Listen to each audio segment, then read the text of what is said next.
Iniciamos una nueva entrega de Desayunos Informales en este espacio de calidad de vida.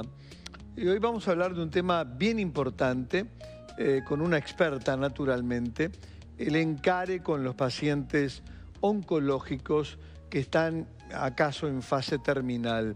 Y para ello hemos invitado a la prestigiosa psicóloga, justamente especialista en estos temas, Daniel Restano.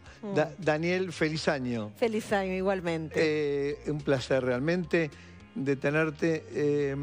Daniel, hemos hablado varias veces del tema, le vamos a incorporar un aspecto de la espiritualidad, pero antes yo quería dar una visión macro del tema. Sigue siendo un encare multidisciplinario de ustedes al paciente y a la familia. Sí.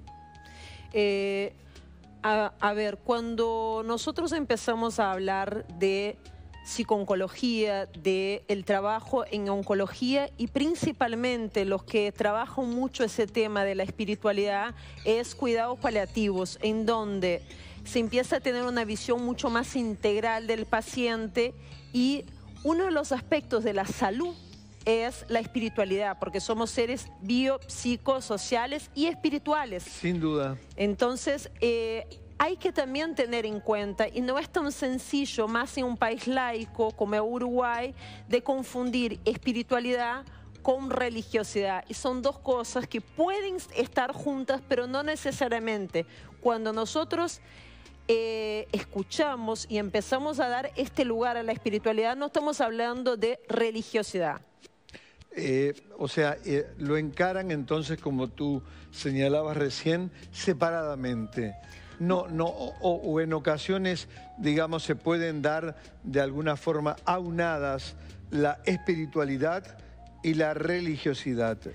A ver, cuando uno plantea a un paciente la posibilidad o entre el equipo de respetar la espiritualidad del paciente, ¿qué significa eso? Sí. Significa como esa capacidad de que todo el ser humano de tener un sentido. Ya desde la psicología de la logoterapia, Víctor Frank plantea que si uno tiene un sentido para tolerar un sufrimiento, se hace desde otro lugar. Entonces, es como tener un ¿por qué seguir haciendo eso? ¿Por qué seguir con un tratamiento? Como trascender mi esencia y estar con el otro, estar con el universo, y va mucho más allá de tener tal religión o tal otra. Es la dimensión de estar, de crecer, de encontrarse consigo mismo, con su fuerza vital. La espiritualidad habla de ese sentido vital que nosotros tenemos, que Jung también lo plantea como el estar en contacto con el self, con la fuerza interior de cada uno. Y si uno tiene una religiosidad, poder respetar también en ese momento, que puede integrar como parte del equipo y como parte del tratamiento, respetar todas esas dimensiones que van más allá de solamente dar una medicación o dar otra, como que entender el ser humano, y es mucho más fácil para el paciente poder transitar esa última etapa desde un lugar diferente, de entender que mi enfermedad no es solamente un castigo, sino tiene un sentido el seguir estando vivo o teniendo determinado tratamiento para poder seguir estando con mi familia, poder compartir con la naturaleza, poder compartir con diferentes lugares, y eso es espiritualidad también. Y en definitiva, entonces, digamos, este trabajo en base a la espiritualidad, Daniel, y tu experiencia vastísima, da resultados en un mayor grado de aceptación por parte del paciente de las circunstancias difíciles que le está tocando vivir?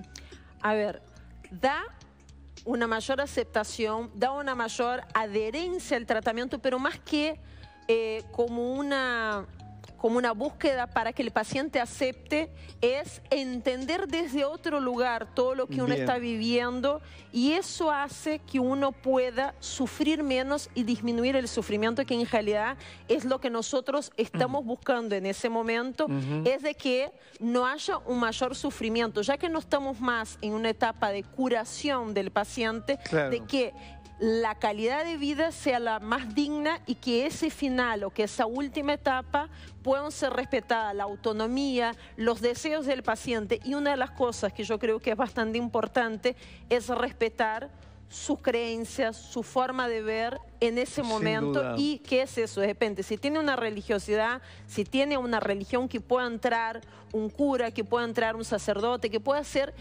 practicar, y que nosotros no veamos eso como el equipo como algo menor, que es algo en ese momento como algo importante. Cada vez, Daniel, que hablamos de estos temas, tú expresás que hay un binomio inseparable que es el paciente por un lado, pero también la familia. Claro. La familia del paciente. Yo te pregunto, ¿este enfoque de espiritualidad también va dirigido a la familia? Es que la familia también tiene esa reconexión con la espiritualidad. A ver, todos nosotros somos seres que en algún momento nos conectamos con qué es lo que yo quiero. Es como la espiritualidad es realmente qué es lo que Daniel, qué es lo que Juan Carlos quiere, cuál es mi propósito en ese momento en mi vida. Es encontrar ese propósito. Y toda la familia, al estar frente a una situación de crisis vital, como es una enfermedad así, se corre de ese lugar de repente de las preocupaciones cotidianas con cuentas, con llegar tarde o cumplir o tener determinada forma de estar frente al otro, y empieza a realmente encontrarse con el encuentro, con el otro, con uno mismo, con la naturaleza, con creer en algo más de que no se termina, y eso ayuda muchísimo a que toda la familia pueda reencontrarse desde un lugar distinto. Sin duda. Te pregunto, ¿sigue habiendo familias, sigue habiendo pacientes que buscan prolongar la vida de la forma que sea, lo que ustedes llaman en términos médicos el encarnizamiento terapéutico? Muchísimo. Muchísimo. Muchísimo, muchísimo, muchísimo. Y ahí el tener una visión más espiritual de que uno no es finito, o cómo entender de que uno sigue existiendo desde un lugar distinto, o que eso no es calidad de vida, hace que uno también no quiera prolongar el sufrimiento en ese sentido, y que uno pueda tener un desenlace, una etapa final que no necesariamente es de agonía ni nada, distinta, en donde puede haber un disfrute incluso, y un encuentro familiar si uno se permite. El problema es que cuando uno no se permite, uno está tan ensañado con seguir haciendo tratamientos que uno pierde a la persona que está delante y no escucha al otro. Porque si uno realmente puede dar ese lugar a ese diálogo interno de encuentro, uno va a escuchar y muchas veces va a decir, bueno, no vamos a dejar sufrir, no vamos a no hacer nada, siempre hay algo para hacer. Cuando uno dice no vamos a hacer nada, no es que paliativos lo va a empezar a sedar y que se termine, es no sufrir o no hacer medidas de medicamentos o de tratamiento que sean peores que la propia enfermedad. Muy bien. De una claridad absoluta, la psicóloga Daniel Restano. Ahora preguntas de ustedes, y bien interesantes, en el marco del consultorio virtual. Vamos con la primera, que la hace Miriam. Está directamente relacionada al tema. Dice, mi padre tiene cáncer terminal y está aferrado a la vida. No lo podemos ver sufrir más. En casa nadie quiere que haga más tratamientos. ¿Cómo lo podemos ayudar? Es la pregunta. Creo que Miriam está, y toda su familia, poco menos que desesperada, y busca una respuesta tuya.